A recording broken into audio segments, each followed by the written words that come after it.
So, hello, good morning po sa lahat ng viewers and listeners ng Albay PIO-Net TV. I am Maria Julien O. Garcia. I am a nurse from the Albay Provincial Health Office and I am also the Provincial Coordinator of the Safe Motherhood Program. So, just a little background. The Safe Motherhood Program is concerned with providing strategies or interventions in our community to promote and protect the health of our mothers as well as their newborns. And this is also concerned with providing strategies on the rapid reduction of maternal deaths as well as infant deaths.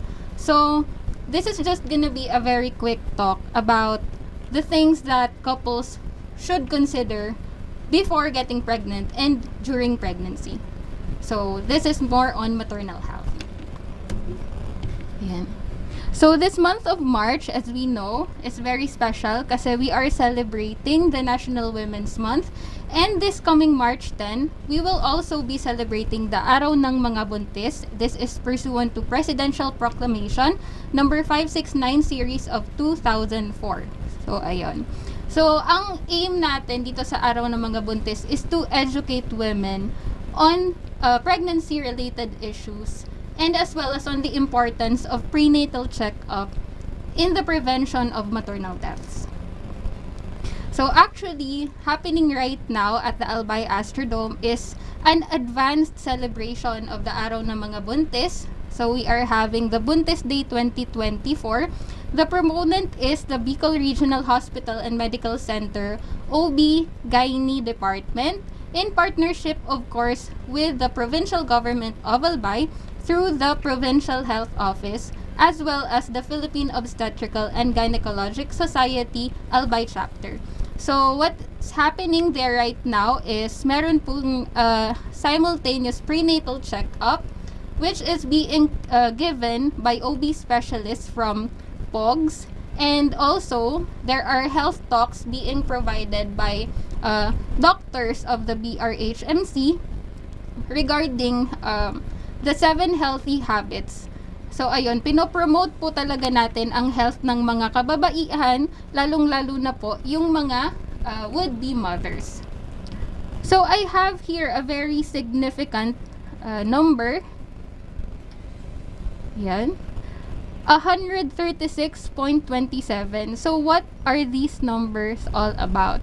So, nung 2023 po, nakapagtala po ang province of Albay ng 22 maternal deaths. So, that is very sad po.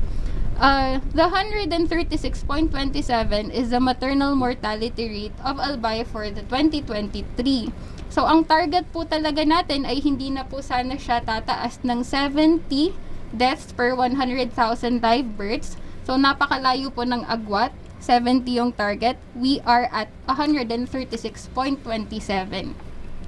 So, what we would want is wala na po sanang dadagdag na mga nanay sa mga numerong ito. Kasi, wala po dapat na babae ang namamatay dahil sa pagbubuntis o panganganak. Ayan. So, our government already has strategies, services, maternal services being provided to communities. But here are some reminders para po sa mga couples kung ano yung mga pwede nilang gawin sa part nila para po mapangalagaan yung mga kalusugan nila when during the time na sila ay magbubuntis or if they will be deciding to get pregnant na. So, yun. So, me personally, I believe that before getting pregnant, ito yung pinaka-basic concept na dapat nating i-follow. That every pregnancy must be wanted, planned on, and supported. So, sa kahit anong bagay naman po, dapat lagi po yan pinagpaplanuhan. So, it doesn't matter that much kung gusto nyo ng 2, 3, 5, or 4 na anak. For as long as lahat ng pagbubuntis na yon ay ginusto, plinanado, at kaya nyong suportahan. So, emphasis, kanina, lagi kong ginagamit ang term na couple kasi ang pagbubuntis po, hindi lang po siya accountability or responsibility ng mga kababaihan, but the fathers or the partners must recognize their very critical role in the pregnancy of their wives or their partners. So, yun. So, Dapat din, we should practice birth spacing. Kailangan at least 2 years bago po nyo masundan yung inyong pagbubuntis. Kasi, bigyan po natin ng time yung ating mga reproductive organs na mag-recover from the previous pregnancy. Yan. So, what are the things that you must do before getting pregnant or during pregnancy? So, here are just some very important reminders. So, number 1 po, we should develop good health habits.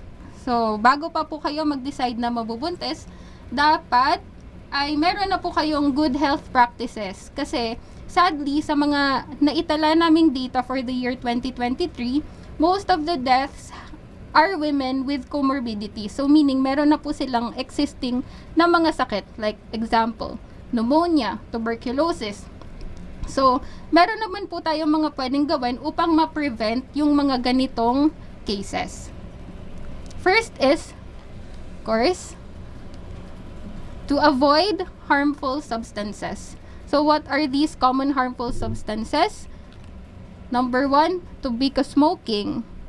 Yun. Pati po pag-inom ng alak. So, hindi lang po para sa mga babae, no? Pati para sa mga tatay, iwasan na po natin ang paninigarilyo, lalo na if you are around pregnant women or children.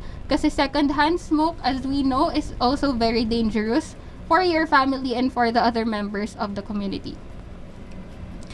Okay, very elementary to. Let us eat healthy. Iwasan po yung mga pagkain na pwedeng makasama sa atin, like yung sobrang matataba, sobrang matatamis at maaalat.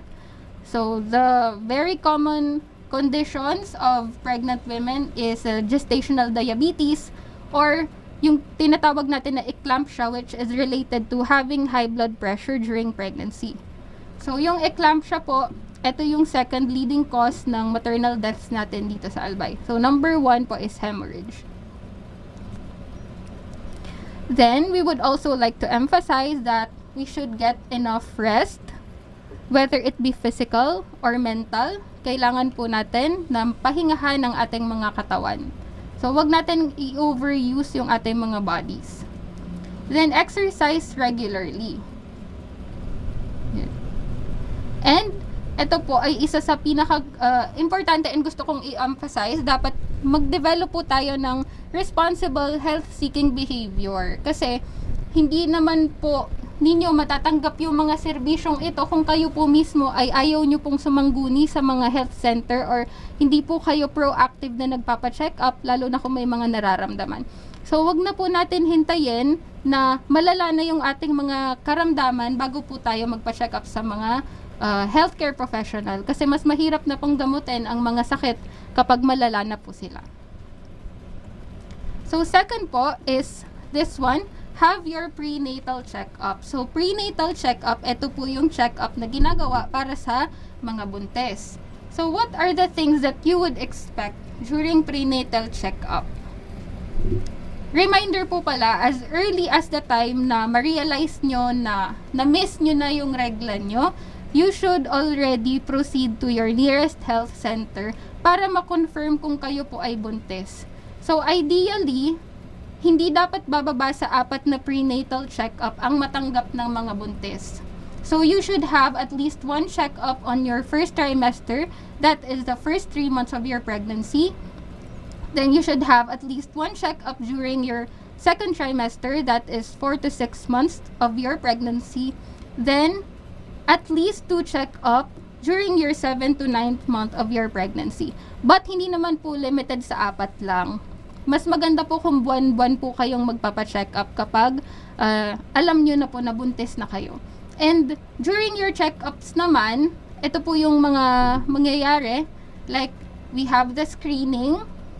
Siguro naririnig nyo naman po na pregnant women are being asked to undergo different laboratory exams like complete blood count, urinalysis, HIV screening, ultrasound. Ito po yung mga bagay or lab request na hinihingi ng mga doktor. Kasi very important po ito in determining kung meron po kayong tendency na mag-develop or meron na po kayong existing na mga conditions na pwede pong makasama or can put you at risk of of problems during childbirth. So next one, during your prenatal checkup, you will be given preventive measures like vaccination for tetanus. This could prevent neonatal tetanus. So hindi lang po ito protection para sa nanay, pati po sa mga babies ninyo. Then bibigyan po kayo ng mga micronutrient supplements like iron, folic acid, calcium carbonate. So this is very important in the prevention of anemia as well as eclampsia. So na-mention ko po kanina yung eclampsia. This is hypertension related to pregnancy. And also, kapag na-screen na kayo and na-determine na meron po kayong existing conditions, well, of course, this would lead to early treatment of your health problems if there are any. Then you will also be counseled on the things that you have to do, like family planning, breastfeeding, nutritional counseling. Yun po yung mga services na pinoprovide ng ating mga health facilities during prenatal checkup. And lastly, you will be asked to develop your birth plans. So, etong birth plan, dito po ina-identify ng mga nanay kung ano po yung mga gagawin nila sa oras na sila ay manganganak na.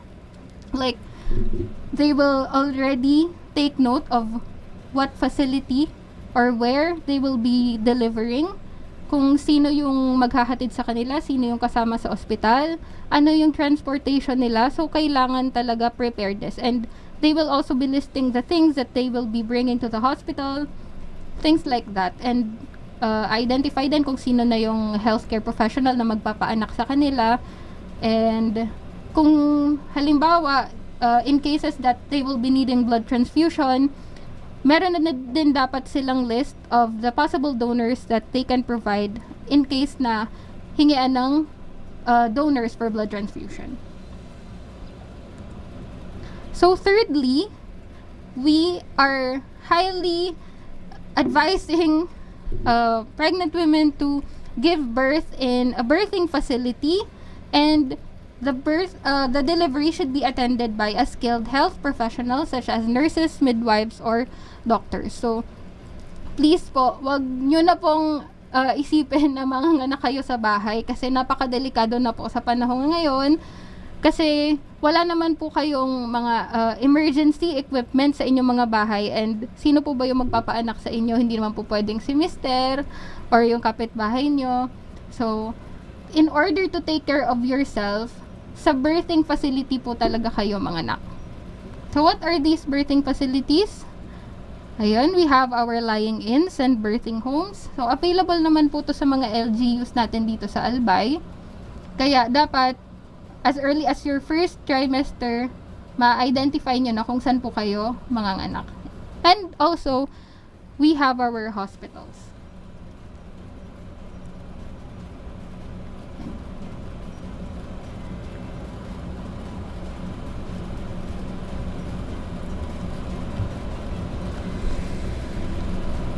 So, in order po to help you decide kung sa lying-in po ba kayo or birthing home or hospital, during your antenatal or prenatal visits, the healthcare worker will be identifying your risk. So, kung low risk ba kayo or higher risk.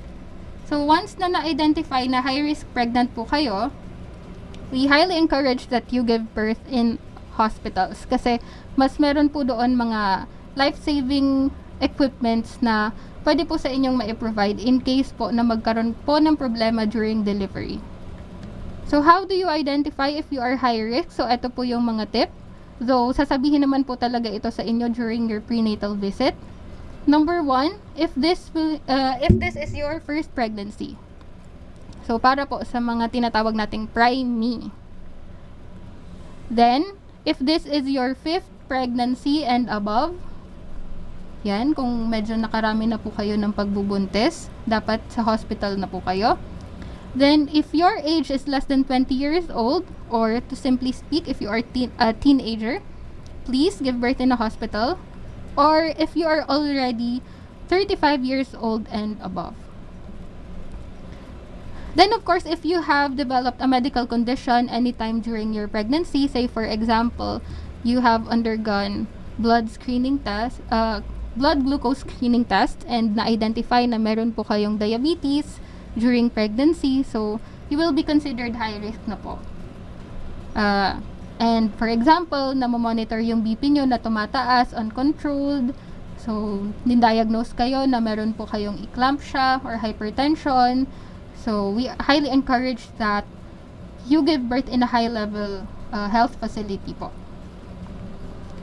Then, if you have an existing medical condition, for example, hindi pa kayo buntis, meron na po kayong sakit sa puso, sakit sa baga, kidney, or meron po kayong mga mental health issues, or if you have seizure disorders, or if you are maintaining medications, you are considered high risk. Then we have here, if you have experienced unsuccessful pregnancies, for example, nagkaroon na po kayo ng previous miscarriage or abortion, please give birth in hospitals. Then, if you have multiple pregnancies, kung ang dinadala nyo po ay twins or triplets, yan, dapat sa hospital po kayo for the in preparation kung masi-cesarean. Yan, kasi dito po sa mga lying-ins or birthing homes, hindi po sila capable na mag-cesarean, and some emergency services are not available in our primary care birthing centers. Yan. So, dapat po, nanggagaling na po sa inyo mismo ang desisyon kung sa hospital or sa lying-in or birthing home po kayo manganganak. Kapag in-advise na po kayo na sa hospital po dapat kayo manganak, wag na po kayong magkukulit. So, we follow the advice of our health professionals kasi sila naman po mas nakakaalam kung ano po yung mga pwedeng mangyari sa inyo during your delivery. Ayan. So, lastly, you should proactively attend your postnatal checkup. So, hindi po sapat na nakapanganak na kayo ay doon na lang kayo sa bahay. Dapat po 7 days after your delivery ay sumangguni po kayo sa inyong mga health facilities para ma-check yung inyong status, like kumusta po ba, dinudugo pa po ba kayo, kumusta ba si baby, is the baby breastfeeding well or gaining weight. Yan po yung mga things na i-assess sa inyo during your postnatal checkup. And also, you will be advised on family planning para mas mapagplanuhan po ninyo ang inyong pagpapamilya. So, yun po. So, actually, that is the end of my talk. But I will be leaving this very important reminder that, yan, no mother should die giving life. So, for the couples who are planning on getting pregnant, please be responsible, plan it, want it, and support it. So, this has been Julien Garcia, nurse from the Albay Provincial Health Office. Good morning po.